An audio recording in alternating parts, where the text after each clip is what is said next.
Well. It's a Sunday. It's a big football day. No, it's not a big football day. Oh, who cares? It's a Sunday, and frankly, I'm going live because I need to do this to check out the latest version of Ecamm Live. Now, I've been using Ecamm Live for live streaming my podcast live sessions for quite a while now, but they came out with a very feature-packed new edition of Ecamm Live that, frankly, I don't think I'm going to need many of the new features, but I need to see if I've got everything working.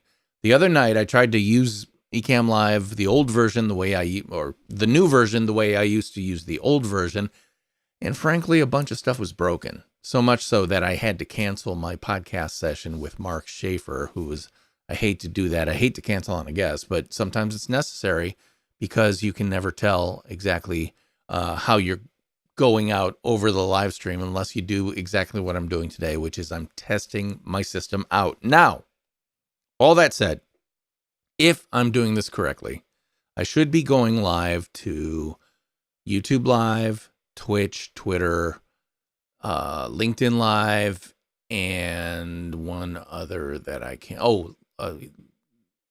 One other that I can't remember. I don't know, but that's the whole point. I'm trying this out. I'm seeing if it's working. I'm doing things like checking out one of the new features, which I know I just saw it, bandwidth statistics. That's not something I've been paying attention to, but now I can because Ecamm Live includes it in their very feature-packed situation. So let me just see if I can share screen. And again, this is a bunch of new stuff that, frankly, I probably could have read a manual or gone to their website and done a deep dive, but that's not the way the DP rolls. The DP rolls by doing, I wonder what happens if I do this. And that's exactly what I'm doing now. So I want to, it's probably a new scene I have to set up. Screen share. What's screen share? Let's see. Can I share a screen? Well, the question is, which screen am I sharing? Certainly, maybe it's the one that I'm in currently. See, that's the problem. I've got a multi-monitor setup, and it may not want to share this. So let me see if I can mess around with this.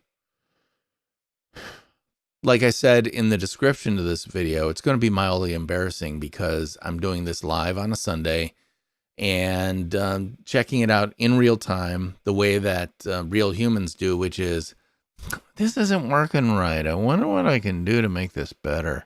Ooh, and that camera looks like crap. I'm using my PIP camera, my PIP. I need to adjust that. Well, anyway, it's got a bunch of different features, and this is not going to be a long episode. Although I do want to do this. They've got a new thing where you can change your LUTs, your lookup tables, which affects the way the camera looks. And I haven't messed with it much. And frankly, I can spot their eyeglasses. Their other product, eyeglasses, have been folded in to Ecamm Live, which is kind of cool because it allows you to do stuff like this. Change the brightness on your camera. Now, this is where I'm at 0. And I'm looking at one of my screens. It looks a little dark. So I'm going to pump up the brightness a little bit. And I can go all the way up here, which is a little too sunny and bright. And since DP stands for dark prints, it needs to be significantly darker. And I'm going to leave it there. So that's a nice feature. It's also got a color temperature thing. Now, color temperature is something that a lot of people who don't deal with cameras, whether video or still, very much don't really understand. What's color temperature? What's the difference? And the answer is, do you like your house to be laboratory sterile blue light, like the headlights of late model cars that blind you?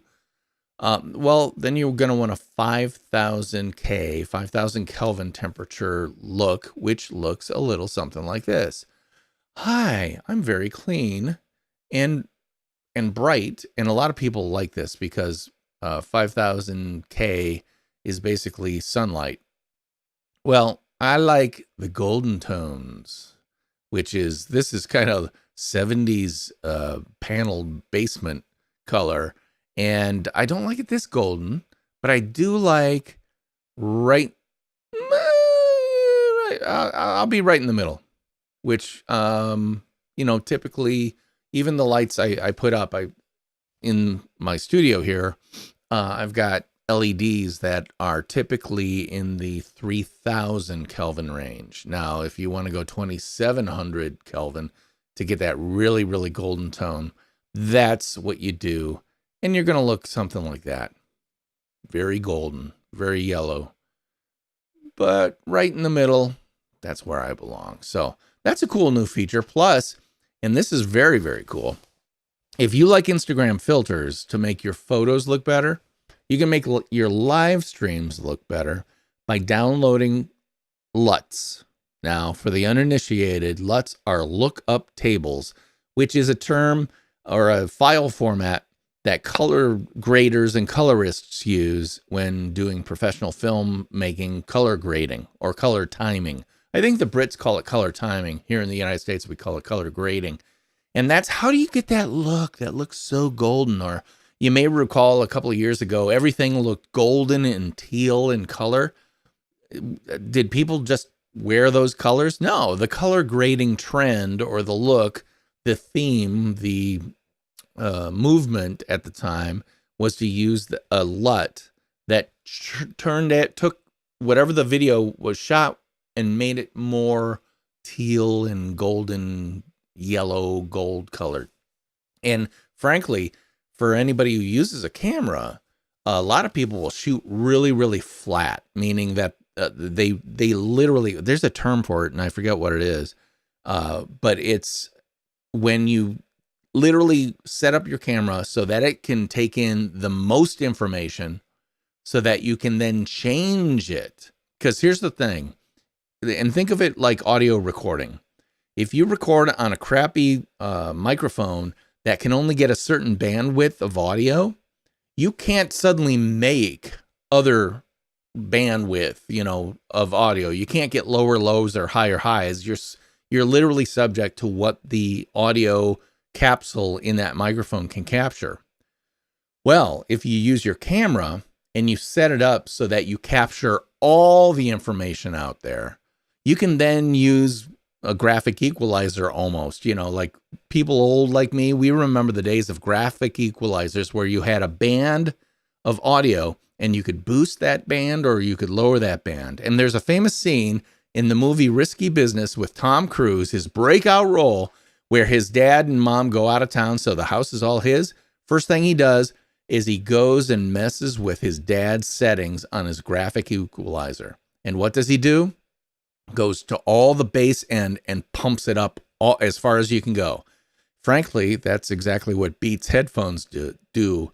They have a LUT, if you will, to say, hey, let's accentuate the bass end of this, which is why true audiophiles do not like Beats headphones. While if you like a beat car that's going down the street and the hum bum bum bum bum bum, then you know the difference. If you think that's music with that level of bass, that's your taste. My taste, a little bit different, but the whole point I'm trying to make is that if you capture all those audio signals, you can then up or down how much you put in. So if you look at the output of a properly set up cinema camera, a digital cinema camera these days, you're going to go, oh my God, everything's so gray and lifeless. And, you can see a little bit of color, but it's like, ugh. Well, the answer is, guess what? If, what is it? Black is all colors and white is an absence of color. It makes sense that it'd be on the gray end of the spectrum. But anyway, I digress. Let's suffice it to say that I have been, and I'm looking at some of the stats, it looks like I am successfully live streaming at least 24 megabytes, 20 to 25 megabytes per second. And I should be going out, as I say, to those 5 channels. And now I get to find out if this actually worked. And since Hold on, I'm going to look. I don't think anyone's going to be watching this damn live stream. And frankly, you shouldn't be, because, you know, it's pretty much garbage on a biscuit. Hold on. Hide main window controls. I want to show main window controls. Show main window controls. There you go. Yep, no one's watching. I've been on for 10 minutes, and I've got 1 thumbs up. So whoever gave me that thumbs up, thank you very much. That's it. I will say this about Ecamm Live. Any errors that I have made are user errors.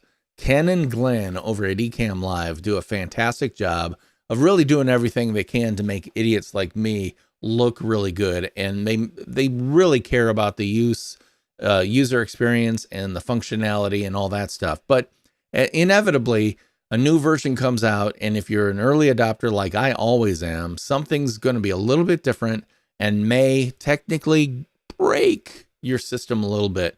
Well, that's up to you to go in and fix it. So I'm not going to blame Ken and Glenn, the 2 brothers who actually create and have made Ecamm Live what I consider to be one of the best live streaming broadcasting platforms out there.